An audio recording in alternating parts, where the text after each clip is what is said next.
ਤੁਸੀਂ ਸੁਣ ਰਹੇ ਹੋ ਨਾਨਕ ਸਿੰਘ ਦਾ ਨੋਵਲ ਮੰਝਧਾਰ ਅੰਕ 12ਵਾਂ।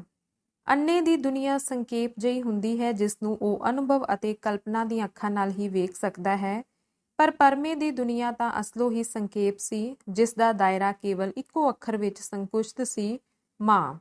ਮਾਂ ਤੋਂ ਅੱਗੇ ਕੋਈ ਹੋਰ ਵੀ ਦੁਨੀਆ ਹੁੰਦੀ ਹੈ, ਇਸ ਤੋਂ ਉਹ ਅਣਜਾਣ ਸੀ। ਪਰ ਇੱਕ ਚੀਜ਼ ਹੋਰ ਵੀ ਸੀ ਜਿਸ ਦੀ ਹੋਂਦ ਦਾ ਗਿਆਨ ਕਦੀ-ਕਦੀ ਉਸਦੇ ਮਨ ਦੀ ਸਟੇਜ ਉੱਤੇ ਇੱਕ ਬੀਭਤਸ, ਡਰਾਉਣਾ ਤੇ ਘ੍ਰਿਣਿਤ ਜਿਹਾ ਵਖਾਲਾ ਪਾ ਕੇ ਉਸਦੇ ਅੰਦਰ ਨੂੰ ਝੰਜੋੜ ਜਾਂਦੀ ਸੀ, ਅਤੇ ਇਹ ਸੀ ਮਾਤਾ ਦਾ ਖਿਆਲ। ਮਾਂ ਅਤੇ ਮਾਤਾ ਦੇ ਸ਼ਬਦੀ ਅਰਥਾਂ ਵਿੱਚ ਭਾਵੇਂ ਕੋਈ ਫਰਕ ਨਹੀਂ ਹੁੰਦਾ, ਪਰ ਪਰਮੇ ਦੀਆਂ ਨਜ਼ਰਾਂ ਵਿੱਚ ਇਹ ਦੋਵੇਂ ਇੱਕ ਦੂਜੇ ਤੋਂ ਇੰਨੇ ਹੀ ਵਿਰੁੱਧ ਸਨ ਜਿੰਨਾ ਜ਼ਿੰਦਗੀ ਤੋਂ ਮੌਤ ਜਾਂ ਜਿੰਨਾ ਸਵਰਗ ਤੋਂ ਨਰਕ। ਇਹਨਾਂ ਦੋਹਾਂ ਵਿੱਚੋਂ ਪਹਿਲੀ ਨੂੰ ਉਹ ਸਾਰੇ ਦਿਲ ਨਾਲ ਪਿਆਰ ਕਰਦਾ ਸੀ ਤੇ ਦੂਜੀ ਨੂੰ ਸਾਰੇ ਦਿਲ ਨਾਲ ਨਫ਼ਰਤ। ਆਪਣੀ ਮਾਂ ਪਾਸੋਂ ਨਿੱਕੇ ਹੁੰਦਿਆਂ ਤੋਂ ਸੁਣਦਾ ਆਇਆ ਸੀ ਕਿ ਉਹ 1 ਵਰ੍ਹੇ ਦੀ ਉਮਰ ਦਾ ਸੀ ਜਦੋਂ ਮਾਤਾ ਨਾਉਂ ਦੀ ਕੋਈ ਆਫਤ ਉਹਨਾਂ ਦੇ ਘਰ ਤੇ ਪਤਾ ਨਹੀਂ ਕਿੱਥੋਂ ਨਾਜ਼ਲ ਹੋਈ ਤੇ ਉਸਦੇ ਪਿਓ ਨੂੰ ਲੈ ਗਈ ਸੀ। ਉਸ ਤੋਂ ਹੋਰ 2 ਸਾਲਾਂ ਬਾਅਦ ਇੱਕ ਵਾਰੀ ਫਿਰ ਉਹੀ ਮਾਤਾ ਆਈ ਜਿਸਨੇ ਪਰਮੇ ਨੂੰ ਬਹੁਤ ਬੁਰੀ ਤਰ੍ਹਾਂ ਮੰਜੇ ਤੇ ਢਾ ਲਿਆ। ਉਸਦਾ ਸਾਰਾ ਜੁੱਸਾ ਗਲੀਜ਼ ਫੋੜਿਆਂ ਨਾਲ ਭਰ ਘੱਤਿਆ। ਮਾਤਾ ਨੇ ਉਸਨੂੰ ਕਈ ਦਿਨ ਮੱਛੀ ਵਾਂਗ ਤੜਫਾਇਆ ਤੇ ਛੇਕੜ ਜਾਂਦੀ ਜਾਂਦੀ ਉਸਦੀਆਂ ਅੱਖਾਂ ਲੈ ਗਈ। ਕਈ ਵਾਰੀ ਉਹ ਦਿਲ ਹੀ ਦਿਲ ਵਿੱਚ ਹਸਰਤ ਭਰੀਆਂ ਕਚੀਚੀਆਂ ਖਾ ਉੱਠਦਾ ਕਿ ਜੇ ਕਦੀ ਮਾਤਾ ਦਾ ਕਦਮ ਉਸਦੇ ਘਰ ਵਿੱਚ ਨਾ ਪੈਂਦਾ ਤਾਂ ਅੱਜ ਉਸਦਾ ਵੀ ਪਿਓ ਹੁੰਦਾ, ਨਾਲੇ ਹੋਰ ਲੋਕਾਂ ਵਾਂਗ ਉਸਦੀਆਂ ਵੀ ਅੱਖਾਂ ਹੁੰਦੀਆਂ, ਉਹ ਵੀ ਵੇਖ ਸਕਦਾ, ਦੌੜ ਸਕਦਾ ਤੇ ਖੇਡ ਸਕਦਾ। ਉਸਨੂੰ ਕਦਮ ਕਦਮ ਤੇ ਡੰਗੋਰੀ ਦਾ ਸਹਾਰਾ ਜਾਂ ਮਾਂ ਦਾ ਮੋਢਾ ਫੜਨ ਦੀ ਲੋੜ ਨਾ ਪੈਂਦੀ। ਉਹ ਪੜ੍ਹ ਸਕਦਾ, ਉਹ ਲਿਖ ਸਕਦਾ, ਉਹ ਸਿਨੇਮਾ ਜਿਸ ਦੀਆਂ ਜਣਾ ਖਣਾ ਤਾਰੀਫਾਂ ਕਰਦਾ ਹੈ ਵੇਖ ਸਕਦਾ। ਮੋੜੋ ਸੋਚਦਾ, ਉਸ ਮਾਤਾ ਦਾ ਮੈਂ ਕੀ ਵਿਗਾੜਿਆ ਸੀ, ਕਿਹੜੀ ਖੁਨਾਮੀ ਕੀਤੀ ਸੀ ਜਿਸ ਬਦਲੇ ਉਹ ਮੇਰੇ ਪਿਓ ਨੂੰ ਤੇ ਨਾਲੇ ਮੇਰੀਆਂ ਅੱਖਾਂ ਲੈ ਗਈ। ਕੀ ਉਹ ਮੇਰੀਆਂ ਅੱਖਾਂ ਮੈਨੂੰ ਮੋੜ ਕੇ ਨਹੀਂ ਦੇ ਸਕਦੀ? ਇਹੋ ਸਵਾਲ ਉਹ ਅਕਸਰ ਆਪਣੀ ਮਾਂ ਉੱਤੇ ਵੀ ਕੀਤਾ ਕਰਦਾ, ਪਰ ਜਵਾਬ ਵਿੱਚ ਉਸਦੀ ਮਾਂ ਹਮੇਸ਼ਾ ਇਹੋ ਕਹਿ ਕੇ ਉਸਨੂੰ ਨਿਰਾਸ਼ ਕਰ ਦਿੰਦੀ ਸੀ, ਨਹੀਂ ਕਾਕਾ, ਜਿਸ ਨੂੰ ਮਾਤਾ ਇੱਕ ਵਾਰੀ ਲੈ ਜਾਵੇ ਜਾਂ ਜਿਸ ਦੀਆਂ ਅੱਖਾਂ ਇੱਕ ਵਾਰੀ ਲੈ ਜਾਵੇ ਉਹਨੂੰ ਮੋੜ ਕੇ ਨਹੀਂ ਦਿੰਦੀ ਹੁੰਦੀ। ਤੇ ਪਰਮਾ ਗੁੱਸੇ ਨਾਲ ਦੰਦ ਪੀਂਦਾ ਹੋਇਆ ਕਹਿੰਦਾ, ਇੱਕ ਵਾਰੀ ਜੇ ਮਾਤਾ ਉਸਦੇ ਹੱਥ ਆ ਜਾਵੇ ਤਾਂ ਉਹ ਗਲਾ ਘੁੱਟ ਕੇ ਉਸਦੀ ਜਾਨ ਕੱਢ ਕੇ ਸਾਹ ਲਵੇ। ਪਰ ਉਹ ਚਲਾਕ ਮਾਤਾ ਕਦੀ ਵੀ ਉਸਦੇ ਕਾਬੂ ਨਹੀਂ ਆਈ ਤੇ ਬਦਲਾ ਲੈਣ ਦੀ ਹਸਰਤ ਪਰਮੇ ਦੇ ਦਿਲ ਵਿੱਚ ਜਿਉਂ ਦੀ ਤਿਉਂ ਬਣੀ ਰਹੀ। ਪਰਮਾ ਨਿੱਕੇ ਹੁੰਦਿਆਂ ਤੋਂ ਹੀ ਅਕਸਰ ਆਪਣੀ ਮਾਂ ਉੱਤੇ ਇਹੋ ਜਿਹੇ ਝੱਲ ਵਲੱਲੇ ਸਵਾਲ ਕਰਦਾ ਰਹਿੰਦਾ ਸੀ। ਮਾਂ ਉਹ ਕਿਹੋ ਜਿਹੀ ਹੁੰਦੀ ਹੈ ਮਾਤਾ? ਬੜੀ ਭੈੜੀ ਤੇ ਡਰਾਉਣੀ ਹੁੰਦੀ ਏ। ਮਾਂ, ਜੇ ਕਦੀ ਤੈਨੂੰ ਕਿਤੇ ਮਿਲ ਪਵੇ ਤਾਂ ਜ਼ਰੂਰ ਮੈਨੂੰ ਦੱਸੀ, ਮੈਂ ਉਸਦੀ ਜਾਨ ਕੱਢ ਕੇ ਛੱਡਾਂਗਾ। ਤੇ ਜਵਾਬ ਵਿੱਚ ਮਾਂ ਕਹਿੰਦੀ, ਨਾ ਕਾਕਾ, ਮਾਤਾ ਨੂੰ ਗਾਲਾਂ ਨਹੀਂ ਕੱਢੀ ਦੀਆਂ, ਉਹ ਬੜੀ ਤਾਕਤ ਵਾਲੀ ਹੈ, ਉਹ ਦੇਵੀ ਏ। ਮਾਂ ਦੀ ਗੱਲ ਸੁਣ ਕੇ ਪਰਮੇ ਦੇ ਦਿਲ ਵਿੱਚ ਮਾਤਾ ਦੇ ਵਿਰੁੱਧ ਹੋਰ ਨਫ਼ਰਤ ਵੱਧ ਜਾਂਦੀ। ਜਦ ਕਦੀ ਵੀ ਉਹ ਇਸ ਗੱਲ ਉੱਤੇ ਸੋਚਦਾ, ਗੁੱਸੇ ਨਾਲ ਉਸਦੇ ਡੌਲੇ ਫਰਕਣ ਲੱਗ ਪੈਂਦੇ ਤੇ ਉਸ ਕਲਪਿਤ ਮਾਤਾ ਦਾ ਗਲਾ ਘੁੱਟਣ ਲਈ ਉਸਦੀਆਂ ਹੱਥਾਂ ਦੀਆਂ ਉਂਗਲਾਂ ਮਰੋੜੇ ਖਾਣ ਲੱਗ ਪੈਂਦੀਆਂ। ਪਰ ਨਾਲੋਂ ਨਾਲ ਇੱਕ ਡਰ ਜਿਹਾ ਵੀ ਉਹ ਹਰ ਵੇਲੇ ਉਸਦਾ ਪਿੱਛਾ ਕਰੀ ਰੱਖਦਾ। ਜੇ ਕਿਸੇ ਦਿਨ ਅੱਛੋ ਪੋਲੇ ਹੀ ਜਦ ਮੈਂ ਸੁੱਤਾ ਹੋਇਆ ਜਾਂ ਕਿਤੇ ਬਾਹਰ ਗਿਆ ਹੋਵਾਂਗਾ, ਮਾਂ ਤਾਂ ਆ ਕੇ ਮੇਰੀ ਮਾਂ ਨੂੰ ਲੈ ਗਈ, ਜਿਕਨ ਮੇਰੇ ਪਿਓ ਨੂੰ ਲੈ ਗਈ, ਫਿਰ ਮੈਂ ਕੀ ਕਰਾਂਗਾ? ਮੈਨੂੰ ਤੇ ਦਿਸਦਾ ਨਹੀਂ, ਜੇ ਉਹ ਮੇਰੇ ਕੋਲੋਂ ਦੀ ਲੰਘ ਕੇ ਵੀ ਭੱਜ ਗਈ ਤਾਂ ਵੀ ਮੈਂ ਉਸਨੂੰ ਕੀਕਨ ਫੜ ਸਕਾਂਗਾ। ਪਰਮੇ ਦੀ ਮਾਂ ਬੰਨੂ ਦੇ ਇਲਾਕੇ ਦੀ ਸੀ, ਜਿਸ ਦਾ ਪਤੀ ਗੁਜ਼ਰੇ ਨੂੰ ਕਈ ਸਾਲ ਹੋ ਗਏ ਸਨ। ਉਦੋਂ ਪਰਮਾ ਮਸੇ 1 ਸਾਲ ਦਾ ਸੀ। ਵਿਚਾਰੀ ਵਿਧਵਾ ਨੇ ਬੱਚੇ ਨੂੰ ਹਿੱਕ ਨਾ ਲਾਈ, ਮਿਹਨਤ ਮਜ਼ਦੂਰੀ ਕਰਕੇ ਕਿਸੇ ਭਲੇ ਸਮੇਂ ਦੀ ਉਡੀਕ ਵਿੱਚ ਦਿਨ ਗੁਜ਼ਾਰਨੇ ਸ਼ੁਰੂ ਕਰ ਦਿੱਤੇ। ਉਸ ਦਾ ਖਿਆਲ ਸੀ ਕਿ ਸਮਾਂ ਪਾ ਕੇ ਜਦ ਉਸ ਦਾ ਪੁੱਤਰ ਜਵਾਨ ਹੋ ਜਾਵੇਗਾ ਤਾਂ ਉਸਦੇ ਸਾਰੇ ਦੁੱਖ ਕੱਟੇ ਜਾਣਗੇ, ਪਰ ਕੁਦਰਤ ਨੂੰ ਕੁਝ ਹੋਰ ਹੀ ਮਨਜ਼ੂਰ ਸੀ। ਪਤੀ ਦੀ ਮੌਤ ਤੋਂ ਅਗਲੇਰੇ ਸਾਲ ਹੀ ਪਰਮੇ ਨੂੰ ਮਾਤਾ ਨਿਕਲੀ ਤੇ ਉਸਦੀਆਂ ਅੱਖਾਂ ਲੈ ਗਈ। ਸੇਵਾ ਦੀ ਆਸ ਉਮੀਦ ਦਾ ਜ਼ਰਾ ਮਾਸਾ ਰੌਸ਼ਨੀ ਦਾ ਕਿਨਾਰਾ ਜਿਹੜਾ ਸੀ ਉਹ ਵੀ ਬੁਝ ਗਿਆ। ਅੰਨੇ ਪੁੱਤਰ ਪਾਸੋਂ ਮਾਂ ਨੂੰ ਕਿਹੜੀ ਗੱਲ ਦੀ ਉਮੀਦ ਹੋ ਸਕਦੀ ਸੀ? ਕੁਝ ਵੀ ਨਾ। ਪਰ ਉਸਦਾ ਮੋਹ ਤਾਂ ਜਿਵੇਂ ਸਭਨਾ ਪਾਸਿਆਂ ਤੋਂ ਇਕੱਠਾ ਹੋ ਕੇ ਅਪਾਹਿਜ ਬੱਚੇ ਵਿੱਚ ਆ ਇਕੱਠਾ ਹੋਇਆ। ਦੁਨੀਆ ਲਈ ਜਿਹੜੀ ਚੀਜ਼ ਉੱਕਾ ਹੀ ਬੇਲੋੜੀ ਸੀ, ਜਿਉਂਦੇ ਮਾਸ ਦੀ ਪੰਡ ਮਾਤਰ, ਉਹੀ ਚੀਜ਼ ਉਸ ਅਭਾਗਣੀ ਲਈ ਸਾਰੇ ਸੰਸਾਰ ਦੀ ਦੌਲਤ ਤੇ ਉਸਦੀਆਂ ਅੱਖਾਂ ਦਾ ਨੂਰ ਸੀ। ਬੱਚੇ ਦਾ ਉਹ ਇੱਕ ਪਲ ਵਸਾ ਨਹੀਂ ਸੀ ਖਾਂਦੀ। ਪਹਿਲਾਂ ਕੁੱਛੜ ਚੁੱਕੀ, ਫਿਰ ਉਂਗਲ ਲਾਈ। ਜਦ ਪਰਮੇ ਦੀ ਉਮਰ ਸਿਆਣੀ ਹੋ ਗਈ ਤਾਂ ਉਹਦੀ ਡੰਗੋਰੀ ਫੜੀ ਉਹ ਜਿੱਧਰ ਜਾਂਦੀ ਉਸਨੂੰ ਨਾਲ ਲਈ ਫਿਰਦੀ। ਪਰਮੇ ਦਾ ਕੁਝ ਇਹੋ ਜਿਹਾ ਸੁਭਾਅ ਬਣ ਗਿਆ ਸੀ ਕਿ ਆਪਣੀ ਮਾਂ ਦੀ ਮੌਜੂਦਗੀ ਬਿਨਾਂ ਉਸਦਾ ਸਵਾਸ ਚੱਲਣਾ ਔਖਾ ਹੋ ਜਾਂਦਾ। ਪਾਣੀ ਦਾ ਘੁੱਟ ਤੇ ਰੋਟੀ ਦੀ ਗਰਾਹੀ ਉਸਦੇ ਸੰਘੋਂ ਉਤਰਨੀ ਮੁਹਾਲ ਹੋ ਜਾਂਦੀ। ਦਿਨ ਰਾਤ ਦੇ 24 ਘੰਟਿਆਂ 'ਚੋਂ ਕੁਝ ਮਿੰਟਾਂ ਲਈ ਵੀ ਉਹ ਮਾਂ ਪਾਸੋਂ ਨਿਖੜਨਾ ਨਹੀਂ ਸੀ ਸਹਾਰ ਸਕਦਾ। ਉਸ ਦੀ ਮਾਂ ਜੇ ਗੁਆਂਢੀਆਂ ਦਾ ਚੌਂਕਾ ਭਾਂਡਾ ਕਰ ਰਹੀ ਹੁੰਦੀ ਤਾਂ ਵੀ ਪਰਮਾ ਉਸ ਦੇ ਕੋਲ ਬੈਠਾ ਮਾਂਜੇ ਹੋਏ ਭਾਂਡਿਆਂ ਨੂੰ ਪਰਨੇ ਨਾਲ ਪੂੰਝ-ਪੂੰਝ ਕੇ ਚਿਲਕਾਈ ਜਾਂਦਾ। ਪਰ ਕੁਦਰਤ ਨੂੰ ਇਹ ਉਜੜਿਆ ਆਲਣਾ ਵੀ ਰਹਿਣ ਦੇਣਾ ਸ਼ਾਇਦ ਮਨਜ਼ੂਰ ਨਹੀਂ ਸੀ। ਫਸਾਦਾਂ ਦੀ ਵਬਾ ਸਭ ਤੋਂ ਪਹਿਲਾਂ ਇਸੇ ਇਲਾਕੇ ਵਿੱਚ ਉੱਠੀ ਤੇ ਪਹਿਲੇ ਹੱਲੇ ਵਿੱਚ ਹੀ ਜਿੱਥੇ ਬੰਨੂ ਦੀ ਗੈਰ ਮੁਸਲਿਮ ਆਬਾਦੀ ਉੱਤੇ ਕਹਿਰ ਦੀ ਬਿਜਲੀ ਸੁੱਟ ਗਈ, ਉਥੇ ਨਾਲ ਹੀ ਵਿਚਾਰੇ ਪਰਮੇ ਦੀ ਦੁਨੀਆ ਵੀ ਖਤਮ ਕਰ ਗਈ। ਉਸ ਦੀ ਮਾਂ ਨੂੰ ਅਗਵਾ ਕਰਕੇ ਪਤਾ ਨਹੀਂ ਕਿੱਥੇ ਪਹੁੰਚਾ ਦਿੱਤਾ ਗਿਆ, ਨਾ ਜਾਣੀਏ ਜਿਹਦੀ ਰਹੀ ਕਿ ਮਰ ਗਈ। ਵਿਚਾਰਾ ਮੁਹਤਾਜ ਬਾਲਕ ਹੁਣ ਐਡੇ ਸੰਸਾਰ ਵਿੱਚ ਉੱਕਾ ਹੀ ਇਕੱਲਾ ਤੇ ਨਿਆਸਰਾ ਸੀ। ਭਾਵੇਂ ਕੁਝ ਹਮਦਰਦ ਗੁਆਂਢੀਆਂ ਨੇ ਉਸਨੂੰ ਜਿਉਂਦਿਆਂ ਰੱਖਣ ਲਈ ਮਾੜੀ ਮੋਟੀ ਵਾਹ ਲਾਈ, ਪਰ ਅੰਬਾਂ ਦੀ ਭੁੱਖ ਅੰਬਾਕੜੀਆਂ ਨਾਲ ਕਿਵੇਂ ਦੂਰ ਹੋ ਸਕਦੀ ਸੀ। ਮਾਂ ਦੇ ਚਲੇ ਜਾਣ ਤੋਂ ਬਾਅਦ ਪਰਮੇ ਦਾ ਜਿੱਥੇ ਦਿਲ ਟੁੱਟ ਗਿਆ, ਉੱਥੇ ਨਾਲ ਹੀ ਉਸਦਾ ਦਿਮਾਗ ਵੀ ਹਿੱਲ ਗਿਆ। ਉਸ ਉੱਤੇ ਦਿਨੋਂ ਦਿਨ ਸ਼ੁਦਾਈਆਂ ਵਾਲੇ ਚਿੰਨ੍ਹ ਪ੍ਰਗਟ ਹੁੰਦੇ ਗਏ। ਅਖੀਰ ਬੰਨੂ ਦੇ ਵਾਸੀ ਆਪਣੇ ਵਤਨ ਨਾਲੋਂ ਤਿਨਕਾ ਤੋੜ ਕੇ ਪੂਰਬੀ ਪੰਜਾਬ ਵੱਲ ਨੱਸਣੇ ਸ਼ੁਰੂ ਹੋ ਗਏ। ਸਭ ਨੂੰ ਆਪਾ ਧਾਪੀ ਪੈ ਗਈ। ਮਾਂ ਨੂੰ ਪੁੱਤਰ ਸੰਭਾਲਣ ਦੀ ਹੋਸ਼ ਨਹੀਂ ਸੀ। ਇਹੋ ਜਿਹੇ ਭੌਜਲ ਵਿੱਚ ਵਿਚਾਰੇ ਪਰਮੇ ਦੀ ਸਾਰ ਕੌਣ ਲੈਂਦਾ। ਇੰਨਾ ਹੀ ਹੋਇਆ ਕਿ ਕਿਸੇ ਨੇ ਰੱਬ ਤਰਸੀ ਉਹਨੂੰ ਵੀ ਬਾਹੋਂ ਘਸੀਟ ਕੇ ਰੇਲ ਦੀ ਨੁਕਰੇ ਟਰੰਕਾਂ ਬਿਸਤਰਿਆਂ ਦੇ ਕਿਸੇ ਅੰਬਾਰ ਲਾਗੇ ਜਾ ਸੁੱਟਿਆ। ਬਦਨਸੀਬ ਯਾਤਰੂਆਂ ਦੀ ਇਹ ਗੱਡੀ ਜਦ ਗੁਜਰਾਤ ਦੇ ਸਟੇਸ਼ਨ ਤੇ ਪੁੱਜੀ ਤਾਂ ਪਾਕਿਸਤਾਨੀ ਦੈਤਾਂ ਨੇ ਇਸ ਉੱਤੇ ਬੇਦਰਦਾਨਾ ਧਾਵਾ ਬੋਲ ਦਿੱਤਾ। ਉਸੇ ਲੁੱਟਮਾਰ ਤੇ ਵੱਢ ਕੱਟ ਵਿੱਚ ਇਸ ਅੰਨੇ ਉੱਤੇ ਬਰਸ਼ੇ ਦਾ ਵਾਰ ਹੋਇਆ, ਜਿਸ ਦੀ ਨੋਕ ਇਸ ਦੀ ਲੱਤ ਚੋਂ ਦੁਸਾਰ ਪਾਰ ਲੰਘ ਗਈ। ਮਰਨ ਵਾਲੇ ਮਰ ਗਏ ਤੇ ਬਚੇ ਖੁਚੇ ਕਿਸੇ ਤਰ੍ਹਾਂ ਅੰਮ੍ਰਿਤਸਰ ਪਹੁੰਚ ਗਏ। ਉਸ ਤੋਂ ਬਾਅਦ ਜਿੱਧਰ ਕਿਸੇ ਦੇ ਸਿੰਘ ਸਮਾਏ ਉਧਰ ਲੋਕੀ ਟੁਰ ਗਏ।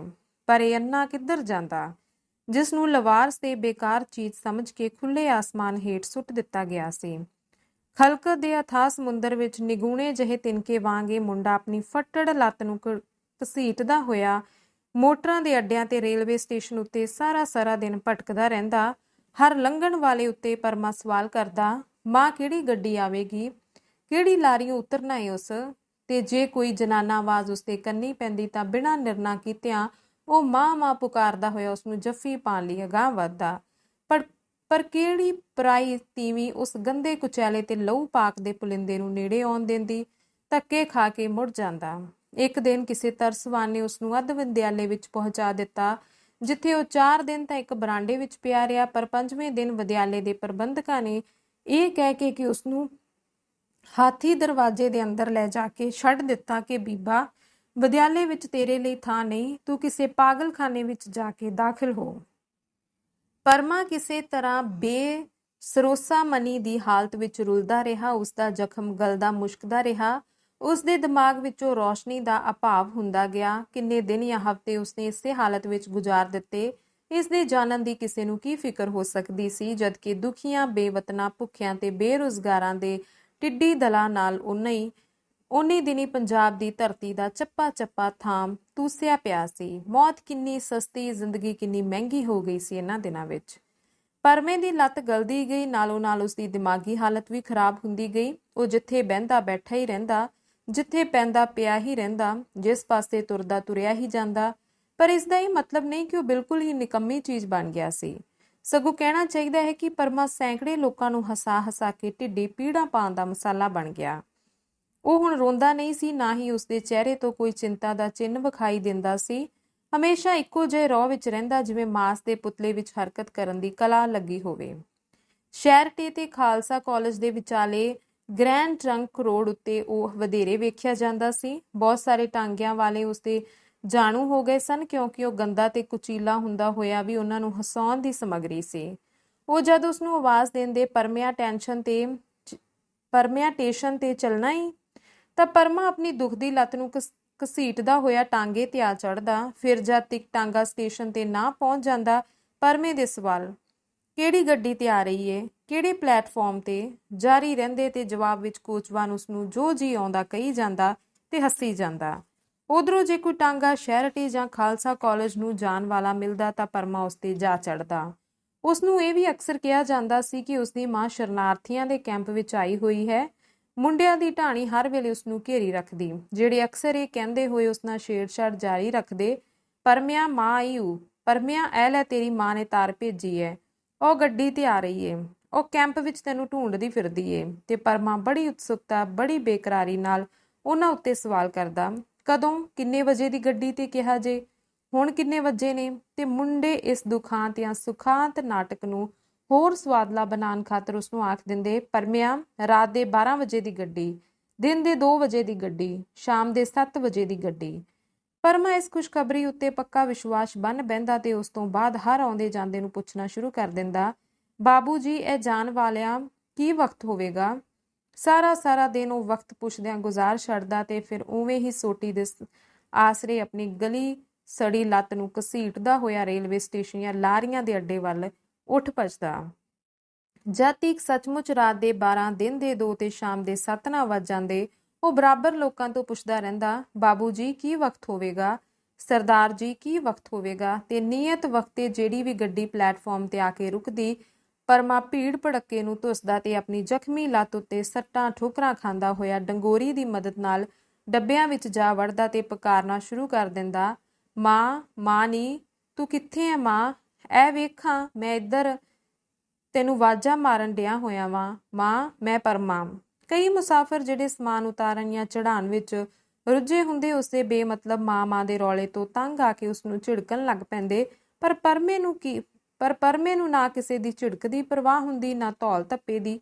ਉਸਦੀ ਮਾਂ ਬਰਾਬਰ ਜਾਰੀ ਰਹਿੰਦੀ। ਜਿਉਂ ਹੀ ਕਿਸੇ ਜਨਾਨਾ ਗਲੇ ਦੀ ਆਵਾਜ਼ ਉਸਨੂੰ ਸੁਣਾਈ ਦਿੰਦੀ ਕਿ ਅੰਬੜ ਵਾਹਿਆ ਉਹ ਆਵਾਜ਼ ਦੀ ਸਿੱਧੇ ਪਹੁੰਚ ਕੇ ਬੋਲਣ ਵਾਲੀ, ਭਾਵੇਂ ਕੋਈ ਵੀ ਹੋਵੇ, ਬੁੱਢੀ ਜਾਂ ਨੱਢੀ, ਦੇ ਗਲ ਚਿੰਬੜਨ ਦਾ ਯਤਨ ਕਰਦਾ।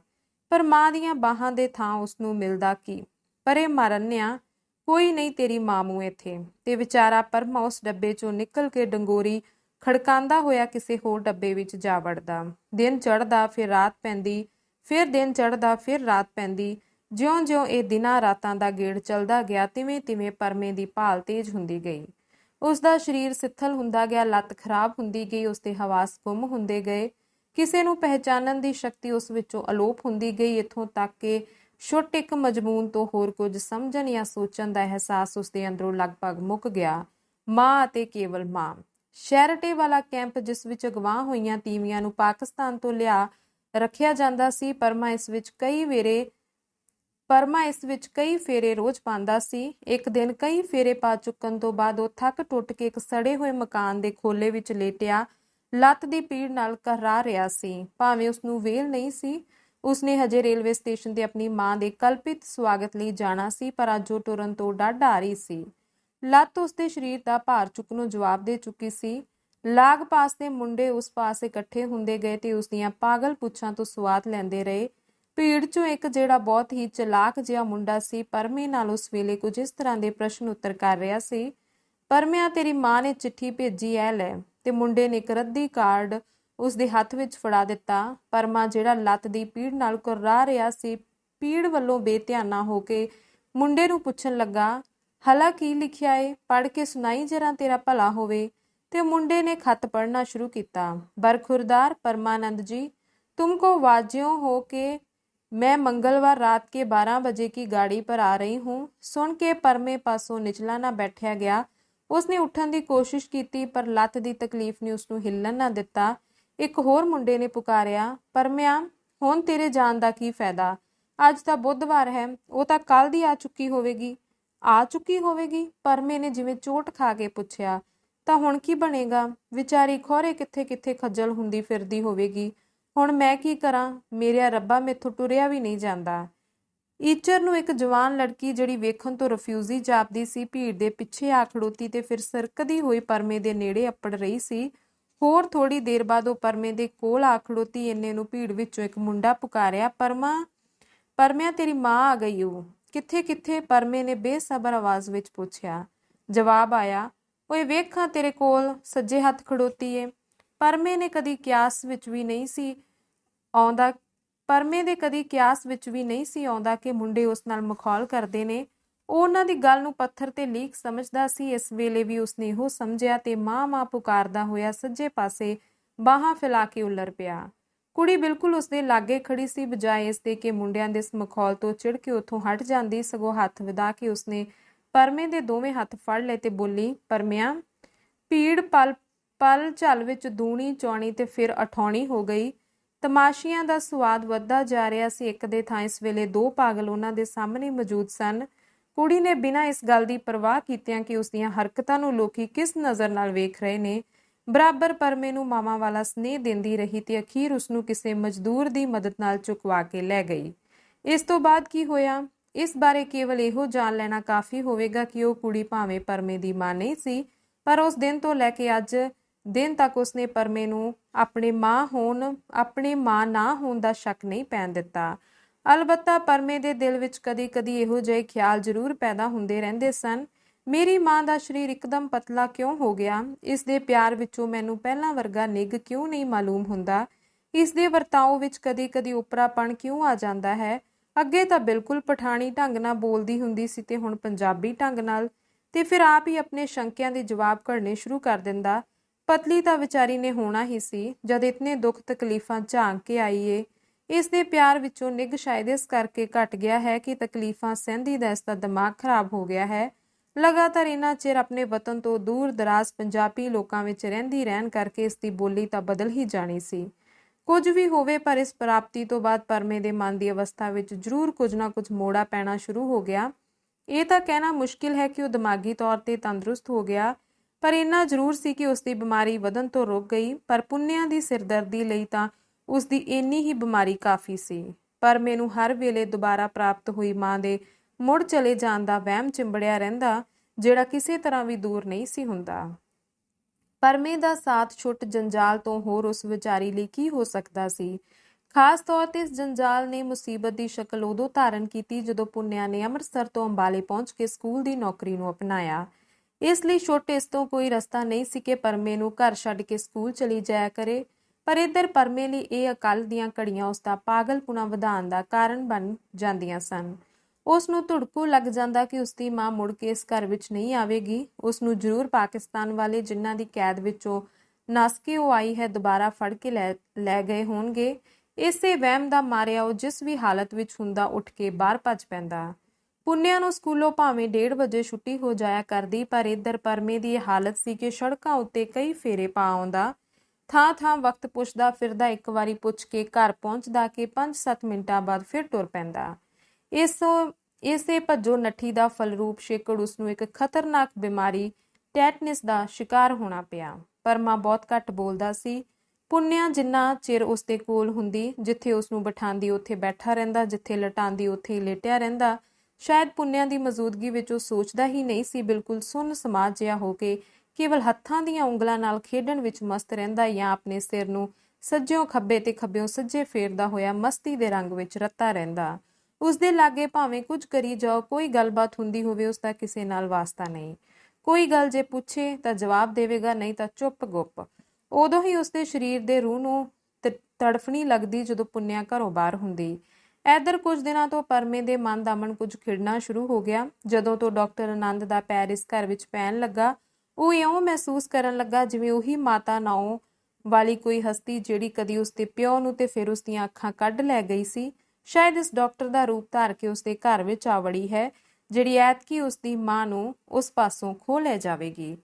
ਅੱਜ ਤੋਂ ਬਾਅਦ ਕੱਲ ਤੋਂ ਬਾਅਦ ਪਰਸੋਂ, ਜਿਉਂ-ਜਿਉਂ ਦਿਨ ਬੀਤਣ ਲੱਗੇ ਡਾਕਟਰ ਆਨੰਦ ਦਾ ਫੇਰਾ ਵੱਧਦਾ ਗਿਆ ਤੇ ਰੋਜ਼ ਘੰਟਿਆਂ ਬੱਧੀ ਪਰਮੇ ਦੀ ਮਾਂ ਤੇ ਡਾਕਟਰ ਇਕੱਠੇ ਬੈਠੇ ਘੁਸਰ-ਮੁਸਰ ਕਰਦੇ ਰਹਿੰਦੇ। ਇਹ ਘੁਸਰ-ਮੁਸਰ ਕੀ ਹੁੰਦੀ, ਕਿਸ ਵਿਸ਼ੇ ਤੇ ਹੁੰਦੀ ਸੀ, ਇਸ ਦੀ ਪਰਮੇ ਨੂੰ ਨਾ ਸਮਝ ਸੀ, ਨਾ ਸਮਝਣ ਦੀ ਲੋੜ ਸੀ। ਉਸ ਦੇ ਲਾਗੇ ਬੈਠੇ ਹੀ ਉਹ ਦੋਵੇਂ ਗੱਲੀ ਜੁਟੇ ਰਹਿੰਦੇ, ਪਰਮੇ ਨੂੰ ਉਹਨਾਂ ਦੀਆਂ ਗੱਲਾਂ ਸੁਣਾਈ ਵੀ ਦਿੰਦੀਆਂ, ਪਰ ਇਹਨਾਂ ਦਾ ਅਰਥ ਕੀ ਹੈ, ਇਹ ਉਸ ਦੀ ਸਮਝ ਤੋਂ ਬਾਹਰ ਦਾ ਸਵਾਲ ਸੀ।